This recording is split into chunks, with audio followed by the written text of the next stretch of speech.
जब बाबा साहब डॉक्टर भीमराव अंबेडकर साहब ने ये कहा कि मैं कांग्रेस की 54 की भी सदस्यता नहीं लूंगा, तो क्या उन्हें आप अंबेडकरवादी कह सकते हैं? क्या जिन्होंने बाबा साहब डॉक्टर भीमराव अंबेडकर साहब को पहले चुनाव में हराया, आप उन्हें अंबेडकरवादी कह सकते हैं? क्या बाबा साहब डॉक्टर भीमराव अंबेडकर साहब से पूना पैक्ट पर जिसने जबरदस्ती उनको बाउंड डाउन किया, क्या आप उन्हें अंबेडकरवादी कह सकते हैं? और जिन्हें कानून मंत्री के रूप में जब इस्तीफा देना पड़ा, तो क्या आप उन्हें असल में अंबेडकरवादी कह सकते हैं? तमाम अंबेडकरवादी जो है वो फलाना पार्टी में जा रहे हैं, कांग्रेस पार्टी में जा रहे हैं, ढिमकाना पार्टी में जा रहे हैं। अरे आप मुझे एक बात बताएं, देखिए राजनीतिक रूप से कोई भी हरिजन, कोई भी दरिजन कहीं भी जाने के लिए स्वतंत्र है।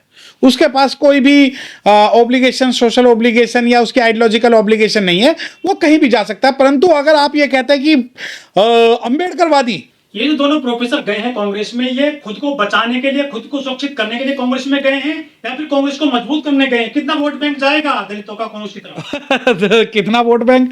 जब वो जेल गए थे, उनमें से एक महामहिम ब्रह्मांड के सबसे बड़े प्रोफेसर साहब जब जेल गए थे, तो लोगों का जनाधार देख लिया था कि कितने लोग उनके साथ हैं।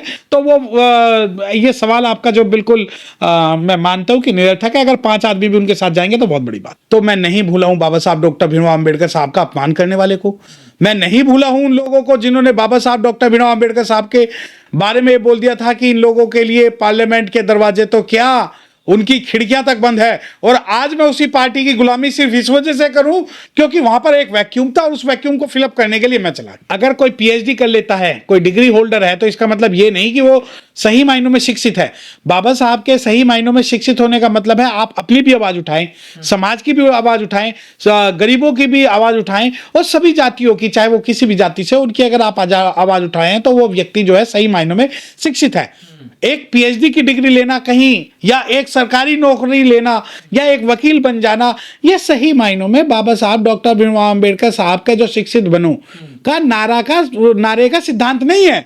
जब बाबा साहब कहते हैं कि पढ़े लिखे लोगों ने, तो पढ़े लिखे लोगों का मतलब ये है कि जो डिग्री लेके घूम रहे हैं और जो कहते हैं कि मैं समाज का रहनुमा हूं, समाज की आवाज नहीं उठा रहे और एक चवन्नी की खातिर बिक रहे हैं, वो बाबा साहब डॉक्टर भीमराव अंबेडकर साहब की नजरों में शिक्षित नहीं थे। वो सिर्फ किताबी ज्ञान उनके पास हो सकता है, एक फॉर्मल डिग्री उनके पास हो सकती है। तो बाबा साहब जब कहते हैं कि पढ़े लिखे लोगों ने धोखा दिया, तो पढ़े लिखे का मतलब वही लोग हैं जो आज भी बाबा साहब डॉक्टर भीमराव अंबेडकर साहब के विचारों को, सिद्धांतों को धोखा दे रहे हैं। ऐतिहासिक रूप से अगर मुझसे बात करना चाहते हैं कि मैं उन चीजों को क्यों भूल जाता हूं कि बाबा साहब ने भेजा, उन्होंने एहसान किया।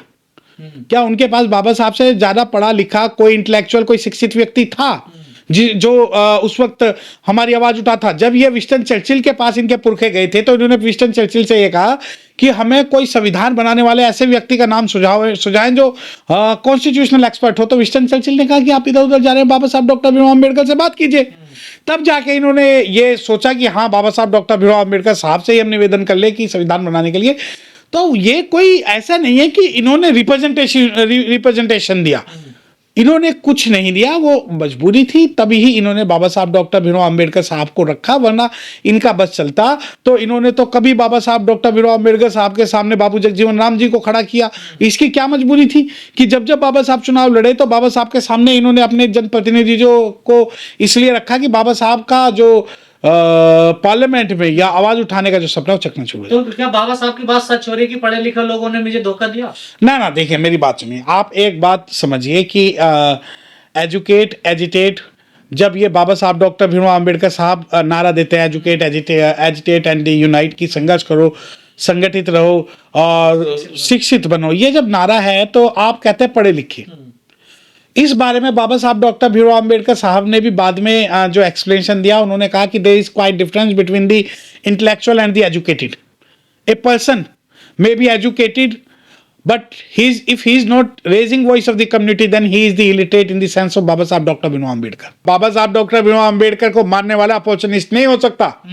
अब आप ये कहें कि हर बाबा साहब डॉक्टर भीमराव अंबेडकर को मानने वाला व्यक्ति जो कांग्रेस में जा रहा, तो नहीं जा रहा। क्या आप सोचते हैं कि मेरे पास ऑफर नहीं था? मेरे पास ऑफर कांग्रेस से भी है, मेरे पास ऑफर भाजपा से भी है, और मेरे जैसे लाखों करोड़ों कई लोग हैं जो मिट्टी में मिलना मंजूर करते हैं, परंतु आइडियोलॉजी से समझौता करना कभी मंजूर नहीं करते।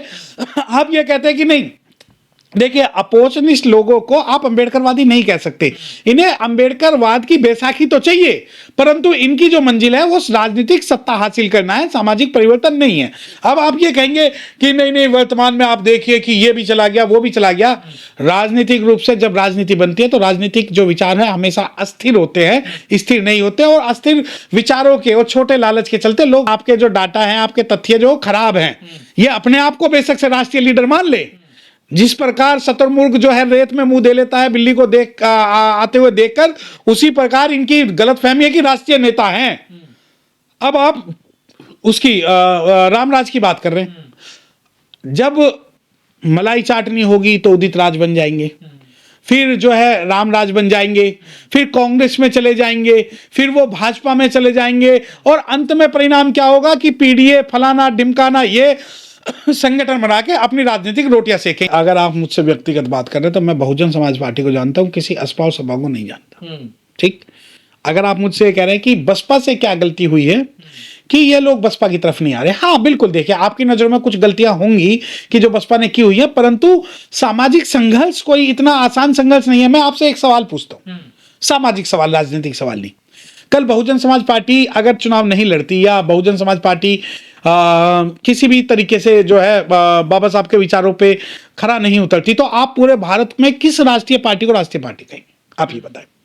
दूसरी बात, आप कहते हैं कि भाई आपके अंदर कमियां, क्या हमारे अंदर कमी यह है कि बहुजन समाज पार्टी आज भी संघर्षों की पार्टी है। वो आपको खाने के लिए मलाई नहीं देगी, संघर्ष करवाएगी। अब आप कहेंगे कि नहीं नहीं, वो तो विचारधारा पे खरी नहीं उतर रही, वो सड़कों पे नहीं उतर रही, वो लड़ाई नहीं लड़ रही, वो भाजपा की समर्थन कर रहे हैं, वो कांग्रेस के समर्थन कर रहे हैं। ये बहुत सारे आरोप प्रत्यारोप बहुजन समाज पार्टी पे लगते थे, लगते हैं, और जब तक बहुजनों के आत्मसम्मान और स्वाभिमान की कोई भी राजनीतिक पार्टी बनेगी उसके ऊपर आरोप लगते रहेंगे।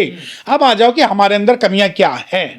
हमारे अंदर कमी यह है कि हम सत्ता में नहीं, हमारे अंदर कमी यह है, आपको मैं बता दूं, सत्ता में तो कांग्रेस भी नहीं है ना। नहीं नहीं नहीं, अब सत्ता में आज कांग्रेस नहीं है, लेकिन एक कहावत है कि शेर का भाई बघेरा, एक कुद्दन और दूसरा तेरा। इन्हें तो पता है भाजपा जाएगी तो कांग्रेस आएगी।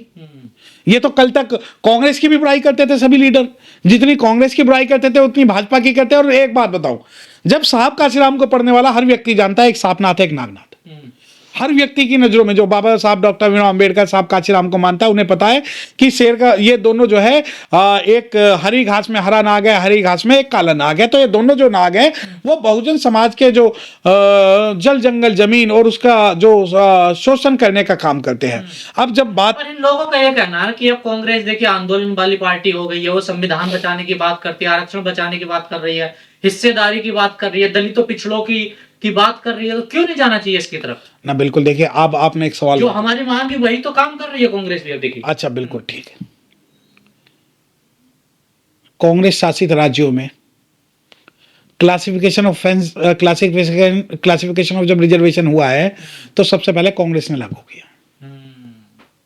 दूसरी बात, संघर्ष करने की बात है। राहुल गांधी भारत जोड़ो यात्रा करते हैं, भारत न्याय यात्रा करते हैं। किसी एक बाबा साहब की मूर्ति पर अगर उन्होंने माला चढ़ाई हो तो मुझे बता दे। ये मोहम्मद गए थे वो नहीं नहीं, वो भारत न्याय यात्रा का एक ढोंग था। उससे पहले भारत जोड़ो यात्रा में नहीं गए थे और ना ही किसी बुद्ध विहार में गए थे। मैं आपको चैलेंज कर रहा हूं।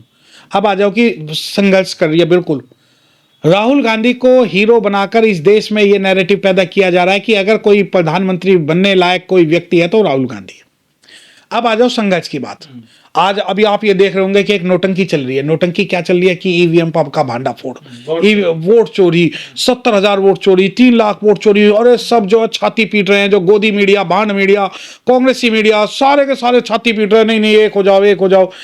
भाजपा अगर एक रहोगे सेफ रहोगे नारा लगाती है तो कांग्रेस जो है संविधान बचाओ का नारा लगा रही है। अब आ जाओ संविधान बचाने की बात।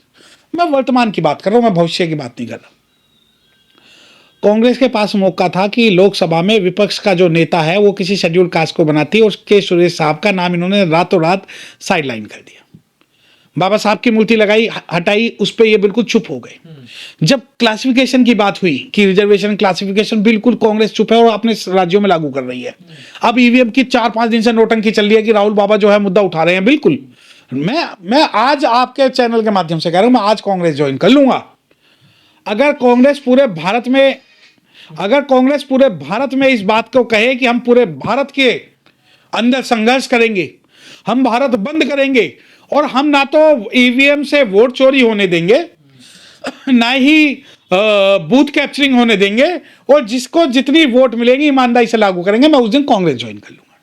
लेकिन वकील साहब, कांग्रेस के लोग कहते हैं कि कांग्रेस ने 70 साल में दलितों को नौकरी दी, संस्थान बनाए, बड़े बड़े अधिकारी बनाए थे, घर से बुला कर ले आते थे कि नौकरी लीजिए, नौकरी लीजिए। वही संविधान है, वही देश है, नौकरी नहीं है दलितों के लिए देश में। अच्छा, ये मुझे बताएं कि 70 सालों में, ये मैं उन हरिजनों और दलितजनों से सवाल पूछना चाहता हूं, कौन सफाई कर्मचारी को छोड़ के पूरे भारत में किस डिपार्टमेंट में कांग्रेस ने बैकलॉग भरा? दूसरा सवाल, कितने आईएएस, कितने आईपीएस, कितने जजेस, कितने प्रधानमंत्री, कितने हाई कोर्ट जजेस, कितने सुप्रीम कोर्ट जजेस कांग्रेस ने शेड्यूल कास्ट कम्युनिटी के भरे? तीसरा सवाल, कि घर से बुला बुला के ले जाते थे, घर से इनके पास अगर बंधुआ मजदूर और बंधुआ लेबर नहीं थी तो उन्हें बंदूक की नोक पे ले जाते, सत्ता के दम पे ले जाते थे, डंडे के दम पे ले जाते थे, और उसी डंडे और उसी सत्ता के डर था कि हमारे लोगों से हमारा काम छुड़वाया गया। हम तो ठीक थे, जो हाथ की जातियां थी, जो मेहनती जातियां थी, उन्हें इन्होंने नौकरियों में लिया है। उसके बाद में अगर मुझे एक एग्जांपल ऐसा बता दो कि इन्होंने 10वीं पास व्यक्ति को प्रधानमंत्री पद के लिए आवेदन किया। कह रहे हैं कि इमरजेंसी दलितों के लिए शून्य अवसर थी। अरे ये कुछ हरिजन दरिजन जो रात को जो है, जिनका जो उन्हें एक साइकोलॉजिकल प्रॉब्लम है, उस साइकोलॉजिकल प्रॉब्लम की वजह से उन्हें लगता है कि जो इमरजेंसी थी वो शेड्यूल कास्ट के लिए स्वर्ण काल थी, लेकिन वो ये भूल जाते हैं कि उसी इमरजेंसी के अंदर शेड्यूल कास्ट की जल जंगल जमीन छीनी गई, ना केवल शेड्यूल कास्ट की बल्कि शेड्यूल टाइप की। वो ये भूल जाते हैं कि मौलिक अधिकारों का हनन जो हुआ वो उस वक्त हुआ। और जो इमरजेंसी, अगर इमरजेंसी स्वर्ण काल था शेड्यूल कास्ट के लिए, तो उस स्वर्ण काल में कितने हमारे बिजनेसमैन पैदा हुए, कितने हमारे प्रधानमंत्री पैदा हुए, कितने हमारे मजबूत नेता पैदा हुए, कितने हमारे इंटरप्रेन्योर पैदा हुए, और कितने बिजनेसमैन पैदा हुए? आप ये बता दें। अगर आप एक का भी बताएंगे तो मैं आपकी बात से पूर्णतः सहमत नहीं है। ना तो सवाल बसपा का, ना ही किसी थर्ड फ्रंट का है। सवाल यह है कि कांग्रेस और भाजपा की एक नूरा किस्तु है कि सत्ता में रहेंगे तो हम रहेंगे। मुझे एक बात बताएं, आपके हिसाब से बसपा में बहुत सारी कमियां हो सकती है, बिल्कुल आपकी बात से सहमत हूं कि बहुत सारी कमियां। क्या पूरे भारत में, क्या अनुसूचित जाति, जनजाति और ओबीसी का एक भी ऐसा लीडर नहीं है जो प्रधानमंत्री बनने लायक हो? आप मुझे बता दें।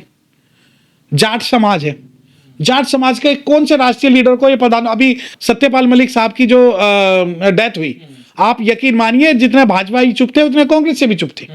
अब मैं आ जाऊं, जाट समाज आ गया, मैं गुज्जर समाज आ गया, मैं लोधी समाज आ गया, इन समाजों के कौन से लीडर को इन्होंने आज तक, अब इस वर्तमान समय में एक इतना मजबूत किया है कि हम इन्हें प्रधानमंत्री बनाएंगे? अब आ जाओ अनुसूचित जाति की बात। अनुसूचित जाति की बहुजन समाज पार्टी है, बहुजन समाज पार्टी के बाद में रिपब्लिकन पार्टी है, रिपब्लिकन पार्टी के अलावा साउथ की 2-3 पार्टियां हैं जो कि अनुसूचित जाति को अपने आप को रिप्रेजेंटेटिव कहती है। परंतु उन पार्टियों को क्यों खत्म किया जा रहा है? क्यों उनके नेताओं को? क्या कारण है कि भाजपा से कोई भी कांग्रेस में चला जाए तो बिल्कुल कोई भी राष्ट्रीय न्यूज नहीं बनेगी, वहीं बसपा से एक कुत्ता भी अगर निकल के चला जाए तो ये बसपा टूटने का जो है, कहते हैं कि बसपा टूट गई है। तो इनकी जो ये मीडिया मैनेजमेंट है, ये सारा मीडिया मैनेजमेंट जो है वो सिर्फ इसलिए है ताकि बहुजन समाज पार्टी को कमजोर किया जा सके और आने वाली किसी भी थर्ड फ्रंट की सरकार को खत्म किया जा सके। तो कोई फायदा नहीं कांग्रेस में जाने से, नई कांग्रेस जो अब जिस प्रकार की बातें कर, देखिए नई कांग्रेस नहीं, ये कांग्रेस वही पुरानी है, लेकिन नोटंकी नहीं है। और नोटंकी क्या है कि मैं संविधान बचा रहा हूं, जिस दिन राहुल बाबा ये कहेंगे कि जल जंगल जमीन जिसकी जितनी हिस्सेदारी मैं उसे उतनी दूंगा, और ईवीएम तो क्या, ईवीएम की लड़ाई के साथ साथ बूथ कैप्चरिंग की लड़ाई, और ईवीएम की लड़ाई के साथ साथ ये लड़ाई कि कोई बूथ कैप्चरिंग नहीं होगी और कोई भी एसटी कम्युनिटी का कोई भी नेता पूरे भारत में नहीं मारा जाएगा, मैं उस दिन इनका समर्थन करूंगा, वरना ये सब नोटंकी।